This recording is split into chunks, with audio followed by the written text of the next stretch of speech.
A woman suffering from severe depression was on the verge of doing something irreversible. But when she turned around and saw her son, who had been missing for 2 years, Tilda didn't want to live anymore. She was already 63 years old, and life seemed empty and meaningless to her. All those she loved had gone, leaving her alone with her memories and unbearable silence. Her husband, Simon, her rock and support, had died many years ago while hurrying to pick her up from the maternity hospital. He had been killed in a car accident, and from that moment, her life had been divided into before and after. She had managed to survive that loss because she had her son, Arnold, her only child, her reason for living and her joy. But 20 years ago, he, too, left this world, failing to keep his promise to return from the war alive. She no longer heard his laughter, no longer saw his smile, and each day reminded her of the bottomless void. What a tragedy for a mother to lose her child. And even more horrifying was having to bury an empty coffin, the body left somewhere far away in a mass grave, never found. A year later, she lost the last person close to her, her older brother. Gregory died of a heart attack, leaving her completely alone. From that day on, the world lost all color for her. Her life turned into a slow existence devoid of warmth or hope. Tilda was left alone with her pain, which only grew stronger with each passing day. At first, people tried to help her. Neighbors and acquaintances, seeing her suffering, came to her home, trying to support her with kind words, bringing food, inviting her for walks to distract her from her heavy thoughts. They knew about her loss and tried to prevent her from sinking into the abyss of loneliness. Some came just to talk, some offered help around the house, and others tried to engage her in conversations about the past, about the times when life was filled with joy and laughter. They tried to keep her from shutting herself off, to fill her days with communication and care. But then people gave up, just as Tilda herself had given up. With each passing day, her detachment became more apparent. She opened the door less frequently, answered calls and invitations with decreasing enthusiasm. Gradually, the visits dwindled and eventually stopped altogether. People saw that nothing interested her anymore, that she was living on autopilot, without the slightest desire to fight for her happiness or even for some relief from her plight. "Tilda?" A woman stood with her ear pressed to the door. "Tilda, it's Monica. I know you're in a lot of pain, but..." She sighed heavily. In her heart, she felt how hard it was for the lonely old woman, but in her mind, she understood that this couldn't go on any longer. Monica had been coming to see her almost every day. She had known Tilda since childhood, they had gone to the same school. Tilda used to be cheerful and optimistic. After Simon's death, she still had the will to live.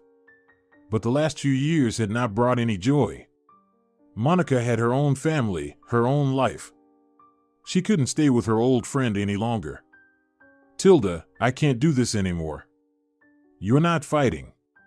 And dragging you out of this pit by force, it's too hard." Monica pressed her lips together. "I've just had my third grandchild. My family needs me, my children need me. If you ever want to meet, you can always come to me. I'll be glad to see you." It was very hard to turn away from Tilda, but it had to be done. Monica felt that she was sinking with her. The atmosphere of despair and depression had become suffocating. Over all these years, Monica had stopped finding joy in life the way she used to. It was time to move on. I left a bag on the doorknob. "Goodbye, Tilda. This happens in adult life. Paths diverge. It's completely normal to leave someone behind when you want to move out of stagnation." "Goodbye, Monica," Tilda whispered softly, standing by the door the whole time. She understood her. The lonely old woman continued to exist. She ate, slept, went to the hospital, to the store. She did everything ordinary people do, but there was no life in her actions, no real meaning. Everything happened mechanically, as if by a set schedule. Each day was like the one before, and nothing could change that dreary, endless cycle. Tilda was like a shadow of herself, living out of inertia, without desire or purpose. When her brother was alive, the burden wasn't as heavy. His presence was the anchor that kept her afloat in the turbulent sea of loss and grief. Gregory was everything to her, a strong, supportive shoulder to lean on when things became too difficult. His voice, his calm demeanor, his care were the threads that connected her to life, giving her existence meaning. "Oh, Greg," Tilda sighed heavily, running her weakened fingers over the family portrait, "you promised to stay by my side. Why did you leave me?" Sometimes she would pick up an old photo album and just leaf through it. She would look at pictures of a happy past, remembering the days when life didn't seem like poison. Here she was with Simon standing in front of a car. Tilda was so young here, pregnant. Here, Greg is holding little Ernie in his arms. He had become the boy's father, a father he never got to meet. Graduation, farewell to the army. There they were with Gregory's family, he already had grandchildren. Now no one cared about old Tilda. Everyone had forgotten her. As if she had never existed, as if she had never been anyone's aunt, great-aunt, or relative. As long as Greg was alive, she had a family. Every day, while he was alive, Tilda knew that somewhere nearby there was a person who breathed the same air, walked the same streets, and shared the same memories. He was her support, the one who helped bear the weight of losses and memories, making it a little lighter. He was the one who reminded her that she wasn't alone in this world, that she still had a kindred soul with whom she could share her thoughts and feelings. But now that was gone. They all had gone. First her husband, then her son, and now her brother. They left, taking with them warmth, comfort, and a sense of closeness. With each departure, her world became emptier, colder. All that was left was her, a frail old woman, forgotten by everyone. Now she was alone in her old apartment, which had once been full of life and laughter, but had now become quiet and lifeless. Every corner reminded her of the past, of those who had left and left her behind. Her hands, once busy caring for loved ones, now lay helplessly in her lap, not knowing how to occupy themselves. Her heart, which once beat in unison with those she loved, now barely flickered, like a dying fire. Eating became increasingly difficult. Each meal turned into a torment. The food that once brought some comfort now tasted bland. Tilda stared at the plate before her, at the spoon or fork in her trembling hands, and couldn't force herself to take even the first bite. The food seemed to get stuck in her throat, refusing to go down, as if her body was rejecting this essential need for life. Sometimes she just sat at the table, staring into the void, forgetting about the food that remained untouched. The only thing she could easily swallow were the pills. Tilda understood perfectly well that everything happening to her was wrong. The last of her willpower was spent making an appointment with a specialist. "Well, Mrs. Jackson," began the man in neat glasses, "I see there hasn't been any improvement. Are you sure you're taking your medication?" The psychiatrist she visited had long ceased to be a source of any comfort. In his office, she felt even more alone than at home. He said nothing new, his words were empty, like the pills he prescribed over and over again. Those pills, lying in neat rows on her bedside table, no longer seemed like salvation. They were a reminder of how deep her sorrow had gone and how little anyone understood what was happening inside her soul. "Yes, Mr. Simmons." Exactly as instructed, the old woman replied monotonously. Each visit to the psychiatrist turned into a routine. He asked the same questions, and she gave the same answers. His eyes expressed nothing but professional detachment, as if she were just another entry in his schedule, another checkmark on a long list of tasks. He looked at her, but it seemed he didn't see her. He didn't see her suffering, her inner emptiness, her slow fading away. "Do you have any new complaints?" "I can't make myself eat." The woman clasped her wrist and lowered her gaze to the floor. "Everything tastes bland and disgusting. I've lost a lot of weight in the past 6 months." Mr. Simmons made a note in his notepad. An awkward, uncomfortable silence hung in the office. The man cleared his throat and raised his indifferent gray eyes to the patient. Against the backdrop of the dark brown oak cabinet, he looked like a real hallucination, pale, almost transparent, in an old-fashioned suit. He was only slightly younger than Tilda. In that case, I suggest increasing the dosage. The medication should help put you in a more positive state of mind. Also, I advise you to start taking that antidepressant again, it should invigorate you. He prescribed the same medications as always, as if they could change something. But they didn't help. They couldn't bring back her lost loved ones, couldn't fill her home with life and laughter, couldn't banish the unbearable heaviness from her heart that grew stronger every day. Sometimes it seemed to her that he wasn't even interested in her health. As if her suffering was just a tedious obligation for him, something he couldn't wait to be rid of. After each visit to the doctor, she returned home even more broken and empty than before. She saw that there was no salvation for her, that no one could help her cope with the burden she carried in her heart. All she could do was continue living this joyless existence, day after day, week after week, with the feeling that she was drowning in her own despair, with no one around to offer her a hand. When she got home, Tilda felt only overwhelming exhaustion. She barely managed to take a shower and immediately collapsed onto her bed. Her eyelids were weighed down by a leaden heaviness. She was quickly pulled into sleep. In her dream, Tilda found herself in a house she immediately recognized. It was their old country cottage, where the family had spent the best years of their lives. Sunlight gently filtered through the windows, filling the room with a warm golden light. The air was filled with the light scent of blooming apple trees, and somewhere in the distance, the sound of children's laughter echoed. "You can't catch me, you can't catch me," laughed a child's voice. "Oh, really? You think so?" a man playfully responded, and in that moment, Tilda's heart was pierced with a sharp pang.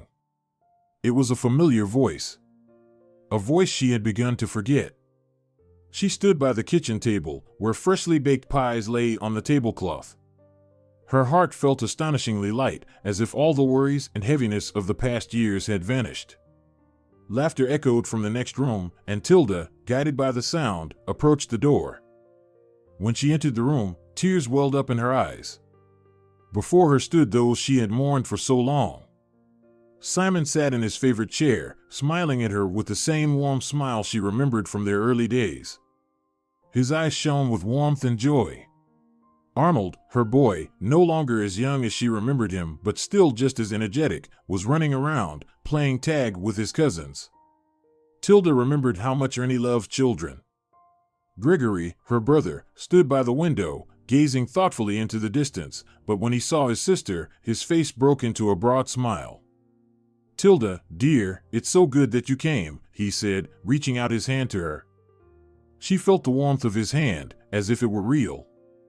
The sensation was so vivid that it took her breath away. Arnold ran up to her, hugged her, and pressed his unshaven cheek to hers, just as he did in his childhood when he sought comfort. Tilda stroked his hair, feeling the softness of his curls. Gregory came closer and hugged her shoulders as if protecting her from the world. The feeling was so familiar that Tilda felt tears welling up in her eyes. But these tears were not filled with bitterness and sorrow, they were tears of joy and relief. She felt the burden of loneliness and loss leaving her, replaced by a warm, bright emptiness. "We're all here, Tilda. And we'll always be with you," Simon whispered. Tilda stood among her loved ones, savoring the moment, absorbing every word, every look. This was where she had always wanted to be, among her family, surrounded by love and warmth. It seemed to her that this was true paradise, and that she needed nothing more. "Please, stay with us," Simon whispered softly in her ear, wrapping his arms around his wife. "We've missed you so much." She woke up earlier than usual, and her eyes were wet with tears. At first, she didn't understand what was happening, but then the memories of her dream came flooding back. In the dream, Tilda saw her family, her husband, son, brother. They were all there, in that distant, cozy place filled with light and warmth. They smiled at her, their faces glowing with joy, and she felt a long-forgotten sense of peace and happiness reignite in her heart. The dream was so real that, upon waking, she momentarily thought it had all been true. But reality quickly pulled her back into the cold, lonely room. The emptiness surrounding her seemed even more oppressive after she had briefly immersed herself in that world of illusions, where everything was as it should be. Tears streamed down her cheeks, but she didn't wipe them away. It pained her to realize it was just a dream, yet at the same time, she felt a strange sense of relief. For the first time in a long while, she felt as though she was being called to a place where she could be with them again, where loneliness and sorrow would no longer torment her. Maybe this is the right thing to do? This thought gradually took root in her mind, and the more she pondered it, the clearer it became. It was time. Time to join those she had waited for so long. She felt that her time on this earth had come to an end, and there was nothing left for her here. She had lived her life, and now, with everything she held dear left in the past, it seemed natural to leave for a place where peace awaited her. At least, who cares about me? No one will suffer if I'm gone. Tilda quickly wiped away the tears that blurred her view of the modest surroundings of her apartment. I've suffered enough. That's enough. It's time to rest. She slowly got out of bed, feeling her way to the table where she kept her old notebooks and pens. With trembling hands, she pulled out a sheet of paper and sat down to write a farewell note. She sat there for a long time, choosing her words carefully. She didn't want anyone to see her decision as a sign of weakness or an act of despair. No, she wanted her departure to be seen as something natural, the logical conclusion of a long journey. She wrote that she was leaving all her belongings to her niece's daughter, though she knew they didn't care about her.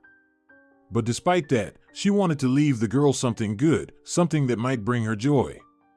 She remembered when the girl used to visit her, how they walked together and ate pies, how the girl laughed when Tilda told her stories from her youth. These memories were among the few warm moments in the last years of her life, and she wanted her final gesture to be something kind. Don't misunderstand me. Tilda Jackson, she whispered to herself as she carefully traced the letters. As she finished the letter, she felt a strange calmness. It seemed to her that she had done everything right, that now everything would be okay. Folding the sheet in half, she placed it on the table where it could easily be found. The old woman spent a long time thinking about how to do everything so that no one would interfere with her decision. She decided not to lock the apartment door behind her so that it wouldn't have to be broken down when those who discovered her absence arrived. Her movements were slow and deliberate, as if she were carrying out a long-planned task. Once ready, Tilda put on her old coat, the same one she wore in her youth when she and her husband walked in the park. It was gray-beige, of an old style. It had worn out over time, but still provided warmth. The old woman left the apartment, quietly closing the door behind her. She walked down the long, dark corridor, passing the doors of other apartments, from which sounds of life sometimes emerged, children's laughter, the hum of a television, quiet conversations. But it all seemed foreign to her, as if she no longer belonged to this world.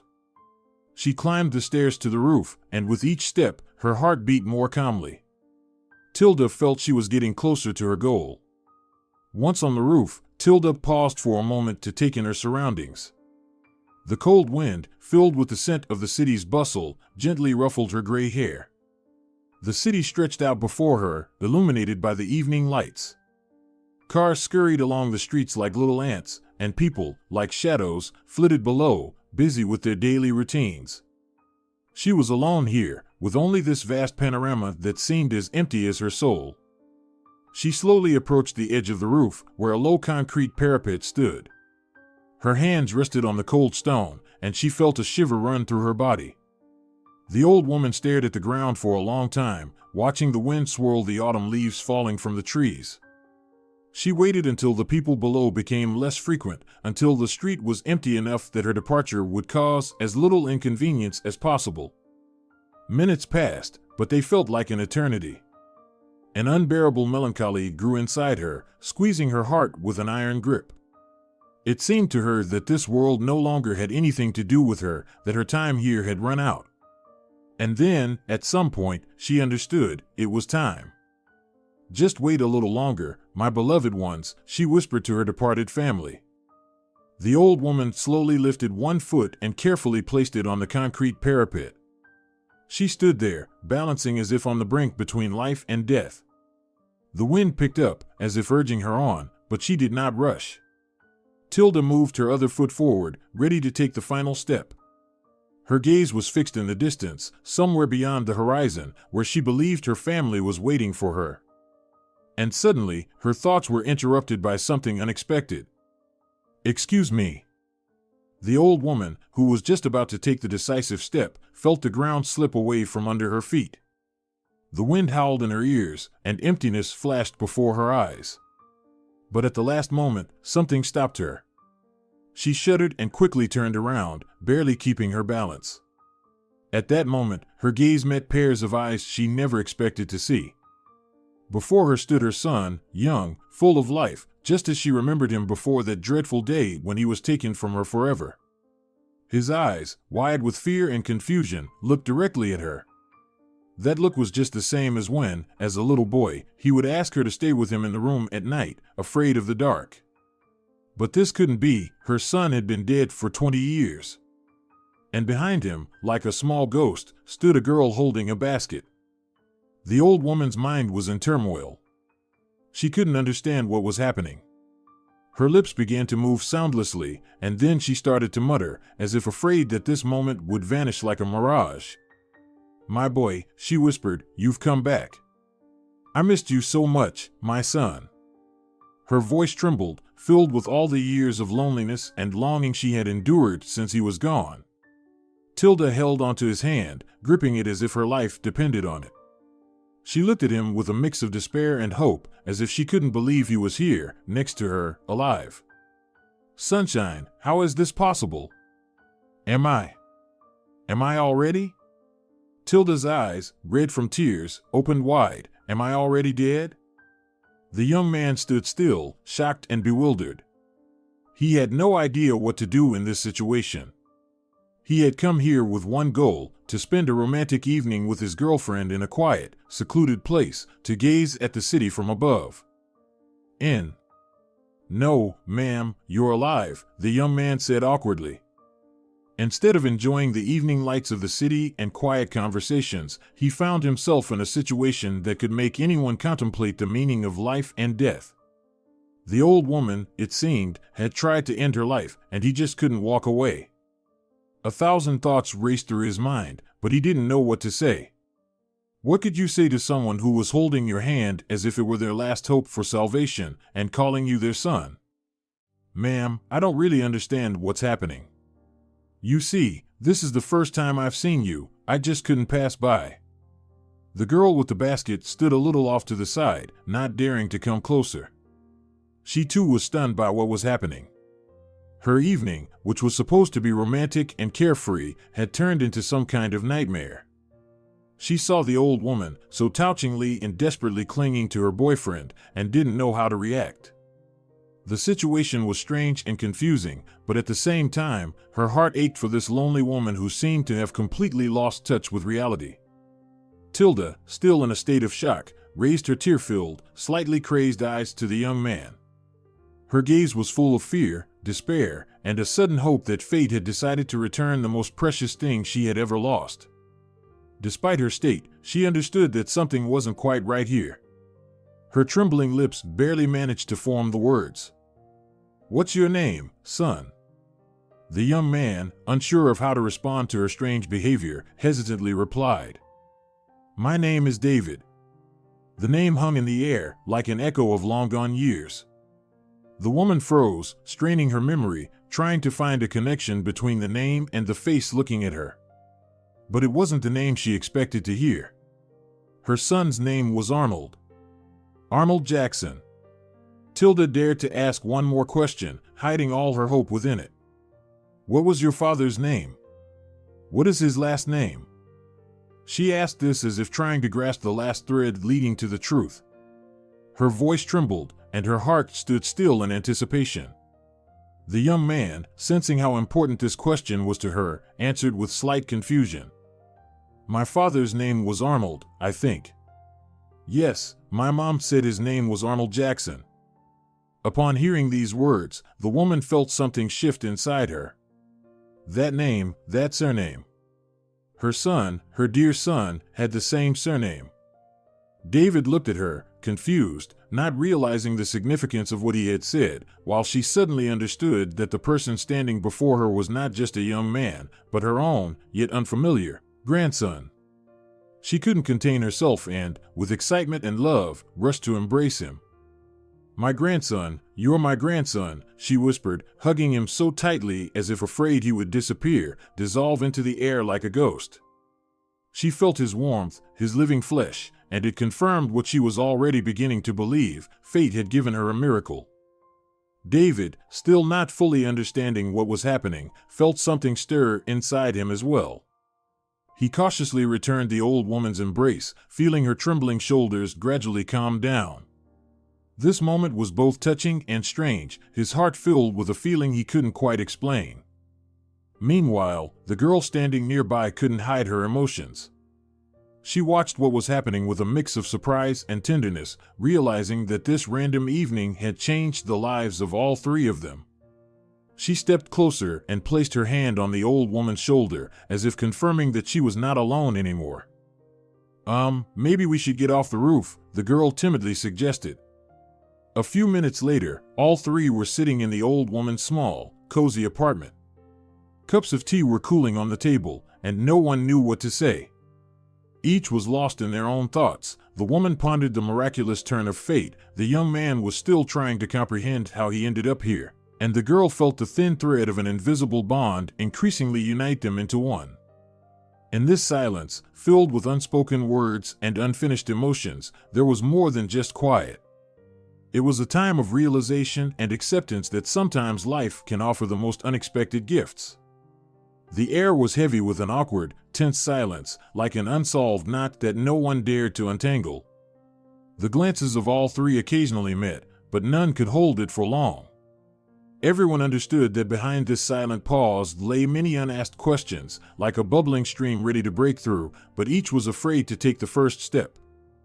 The young man sitting across from the elderly woman felt the weight of the moment pressing on his shoulders. In his mind, questions kept surfacing. Why had he never known about his grandmother's existence? Why had his mother, with whom he had always had a close relationship, never mentioned her? His thoughts were tangled, making it impossible to piece together a logical picture. Could it be that his mother was so afraid of memories from the past that she decided to erase this woman, her own shadow, from her life? But was that fair? Wasn't it cruel to deprive a grandmother of the right to communicate with her grandson? Okay, if not communication, at least the right to know about his existence. Deep down, the young man felt that what had happened couldn't just be left as it was. "Ma'am." "Tilda, my dear, my name is Tilda." David averted his eyes in embarrassment. He couldn't just start calling her grandma like that, but he saw how much she would want him to. "Tilda, can you explain why you believe I'm your grandson?" He awkwardly rubbed his neck. "My mom never told me about my father or his life. She just said that their paths diverged, and that was it." He glanced again at the elderly woman sitting across from him. Her eyes, reflecting a weariness from life, seemed to plead with him to help her understand why fate had been so cruel. The young man realized that he simply had to call his mother. Questions were mounting in his mind, demanding answers, and he knew that only his mother could shed light on this mysterious story. "Wait, dear, I have something to show you," Tilda said, as if reading his thoughts. She carefully reached for the shelf and took out an old, dusty photo album. Her hands trembled as she opened the album and placed it on her lap, as if she were holding something sacred. There was a sense of reverence in her movements, and the young people sitting nearby instinctively moved closer, their eyes glued to the yellowed pages. The old woman slowly turned the pages, showing photographs that captured moments long gone but still so important to her.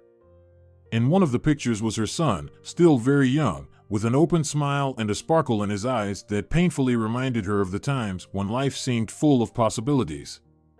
The young people leaned in to get a better look, and Sheila gasped quietly in surprise. "David, he's just like you." She shook the young man by the shoulder. "This can't be real." The boy in the photograph bore an astonishing resemblance to the young man sitting beside her. The same last name, the same first name, the same appearance. This couldn't be a simple coincidence. All doubts vanished. Before them was undeniable proof that they were connected by blood, despite years of separation and the secrets their mother had kept hidden. My Ernie went off to the front.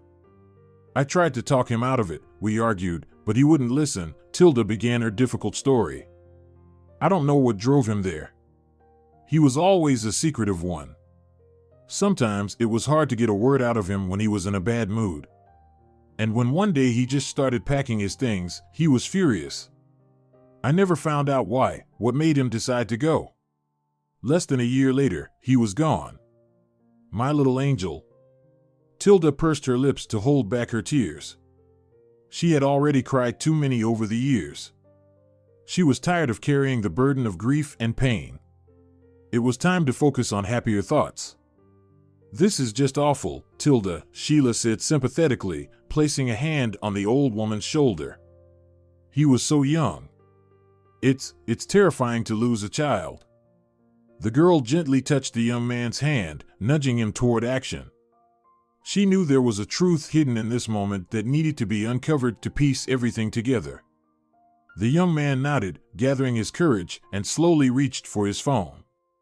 He knew that calling his mother might be a challenge for both of them, but he also understood that it needed to be done. Answers were necessary, not only for the elderly woman who had lived in ignorance for so long, but also for himself. The conversation was not easy. The phone connection added a strange distance, making each minute feel like an hour. At first, his mother didn't understand what he was talking about. She interrupted, asking questions, as if hoping to find some inconsistency in his words that would dispel this absurd situation. But her son was persistent, and the more he explained, the more anxiety could be felt on the other end of the line. Mom, you don't understand.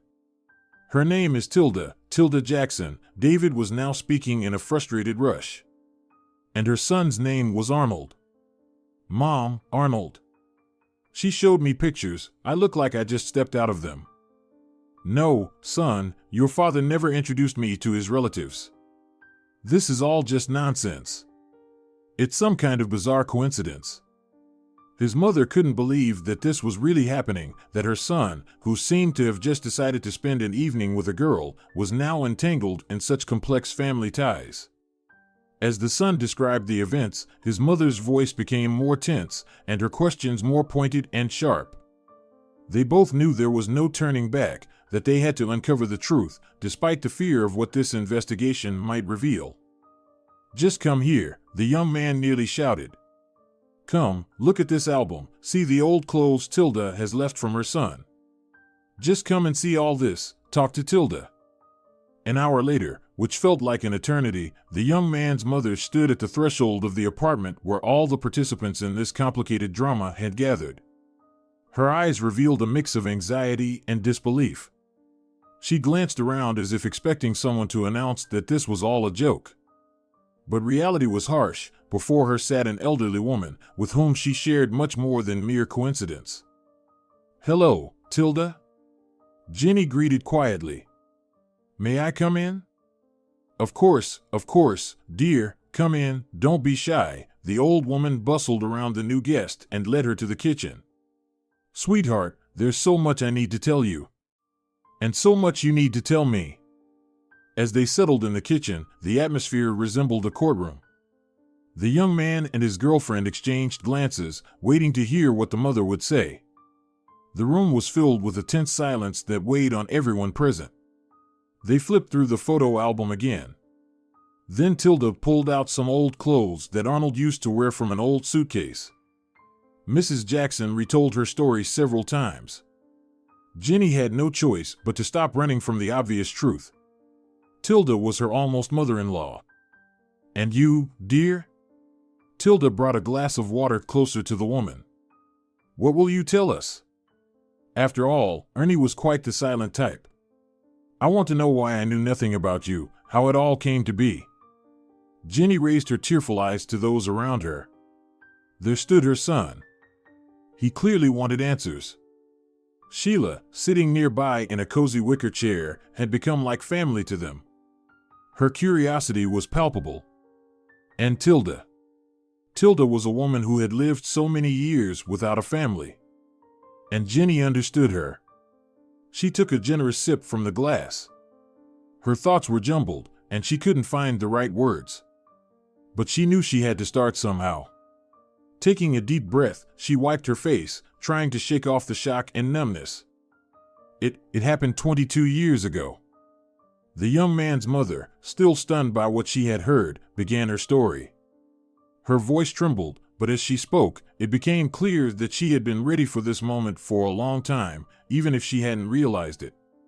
She started from the very beginning, when, 22 years ago, she met a young man who had literally turned her life upside down. He was handsome, charismatic, with a spark that instantly captivated. They fell in love, and their relationship developed quickly. Youth, passion, plans for the future, it all seemed so real, so tangible. Ernie was unstoppable. He barreled through life like a freight train, afraid of nothing. Jenny smiled painfully. That's what won me over. With him, I felt like nothing in the world mattered or was scary. Men like him are born once in a century, as my mother used to say. But when we started talking about the future, everything changed. We began to argue terribly. They were making plans, dreaming of their wedding, but life turned out to be less kind. The time came to part ways. Arnold wanted to sign a contract and head to a war zone. He saw it as a chance to secure their future, to earn the money that would allow them to live comfortably. But Jenny was against it, her heart clenched with fear at the mere thought of what could happen to him. She knew that war wasn't just an opportunity to make money, it was playing with fire, and one could be consumed by it without a trace. He just wouldn't listen to me, you understand? I understand, darling, I understand perfectly. Tilda took Jenny's hand in hers so she wouldn't feel alone with her heavy memories. I was terrified when I found out about the contract. I couldn't find peace. That was our Ernie, stubborn, hard-headed. Just like Arnold. Jenny looked at the old woman with sincere gratitude for the brief respite her comment provided. Yes, that was their Ernie, brave in his courage and terrible in his haste. The woman let out a long sigh and continued her story. One day, he came to the park as we had arranged. He already had that damn cap on his head, as if he was proud to be going to the slaughter. Jenny quickly sniffled. I started begging him again to break the contract. But he just got angry. He began talking about the opportunities we would have when he returned, about some money. I didn't believe any of it. I just wanted my Ernie to be with me. But he wanted to prove something, I think, to himself. That day, we didn't hold back in what we said. And so they quarreled. Her fear and his determination collided head-on, and at that moment, they were both too young and stubborn to find a compromise. The argument flared up suddenly, but the words they exchanged in anger left deep wounds. Each wanted to prove their point, not noticing how everything they had built together was crumbling. In the end, they went their separate ways, each carrying with them bitterness and regret. She tried to forget him, to start a new life, but memories wouldn't let her go. Now, sitting in this small kitchen, facing the truth, she realized that all this time she had been hiding the truth from herself, not wanting to face it. But denying the obvious no longer made sense. She saw in the old woman's eyes her own pain and understood that before her was a part of her past, returned to force her to make this confession. I didn't even know he had died, you understand? He never wrote to me. I thought it was over, that I had been erased from his life, as if I had never been part of it. The woman hugged herself tightly. I didn't know his parents' address or their phone number when I found out I was pregnant. I was just so hurt by Ernie that I decided, to hell with it, I can raise the child on my own. But now I know what happened. God, I didn't even know about the funeral. This realization hit her heart especially hard. No one invited her to say a final goodbye to her beloved. She was absolutely convinced that he had simply left her life, without forgiving that last quarrel, that cold break that had split their world in two. Every day she lived with this pain, with this confusion.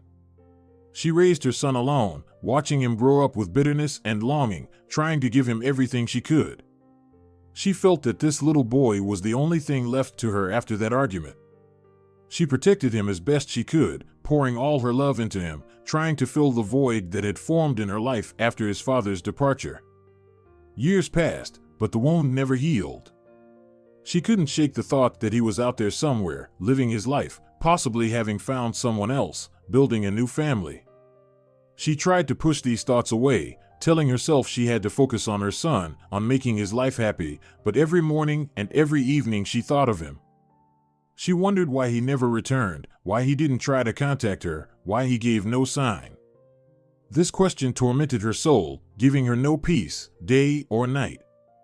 Jenny tried not to show this to her son, but he felt her pain, felt that his mother was living with some unexpressed burden on her heart.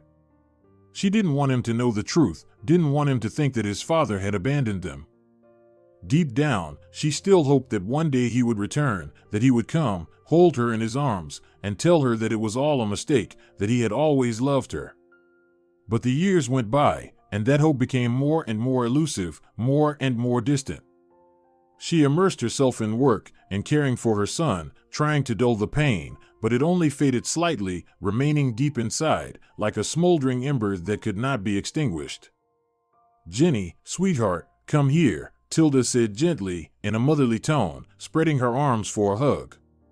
"It's all in the past. We can't bring our Ernie back, but now we're here, in one room. It's too late to mourn him, darling." The old woman couldn't hold back her tears. They rolled down her wrinkled cheeks, leaving wet tracks behind. She covered her mouth with her hand to keep her voice from trembling, so no one would hear how her heart was breaking from the pain she had carried all these years. Loss, grief, these words were not just sounds to her, but deep wounds that had never healed. Her husband, her only love, had left so suddenly, leaving her alone in this vast, empty world. She remembered that day when he didn't come back. How she sat by the window, waiting for his return. Tilda couldn't wait for the moment she would see his smile when he would stand at the door with a small bundle in his hands. But instead, the cold news came, shattering her heart into a million pieces. Simon had died, never managing to return to her, never getting to see his son. "What a foolish story, though," the old woman said with a bitter smile. "My Arnold lost his father while still a baby. And then his son. My grandson never knew what a father's love was either. What a foolish, cruel fate for our family." This loss was like a huge whirlpool that had consumed her. She tried to keep living for the child, but every day, every minute was soaked in pain and sorrow. She told herself she had to be strong, that she had to keep going for the sake of their son.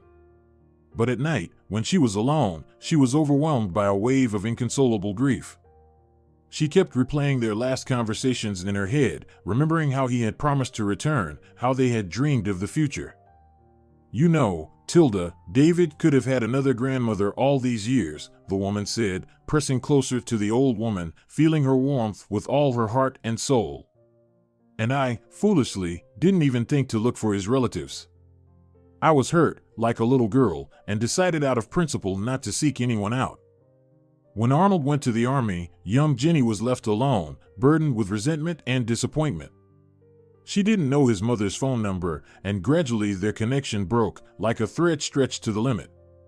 She lived in her small world, built from memories and unfulfilled hopes, trying to find the strength to move on. But the feeling of loneliness became her constant companion. The decision to have a child for herself became her salvation. She decided she could raise him alone, without support, without help. She made plans on how she would raise her son, how she would teach him to be strong and independent. Her heart was full of love that she was ready to give to her child. If only she had known that somewhere in the same city lived a woman who so desperately needed family warmth, who had lost her son and sought solace in the emptiness of her apartment. The old lady sat in her chair, and her gaze shifted from the young woman to her son. David, sitting opposite, was her own grandson, the blood of her deceased son, Arnold. He resembled him so much, the same jawline, the same gaze, the same habits she had seen in her son many years ago. It seemed that fate, despite all its cruel blows, decided to give her a chance to feel love and family warmth again. Next to him sat Sheila, sweet, beautiful, with kind eyes and a gentle smile. She clearly loved him, and it was visible in every movement and every look she cast at him. The old lady watched them, and her heart filled with warmth. She saw before her a future that she thought was already out of reach, something she no longer dared to dream about. Despite all the years that had passed, the old lady suddenly felt a desire to live awaken within her.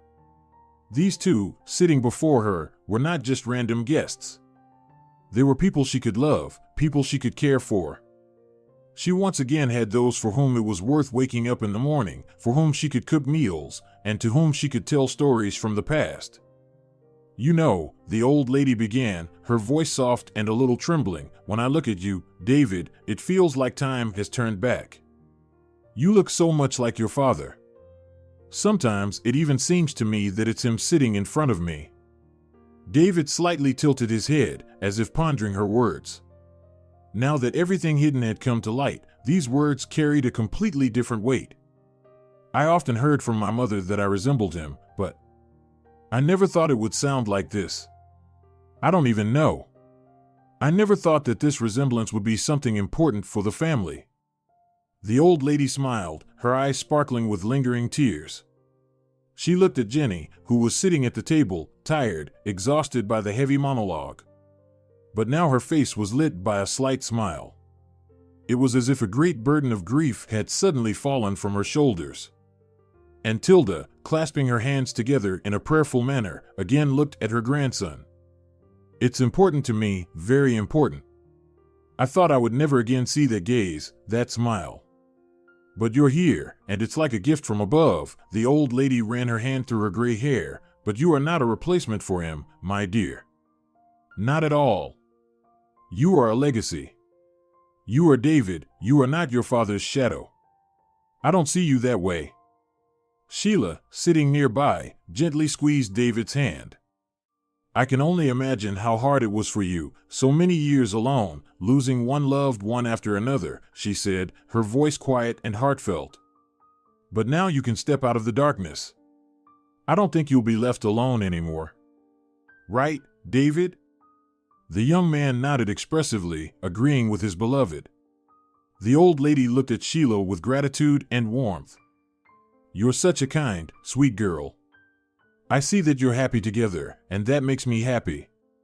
I thought my life was already over, that I had nothing left to live for, but now you have us," Jenny gently interrupted her, smiling.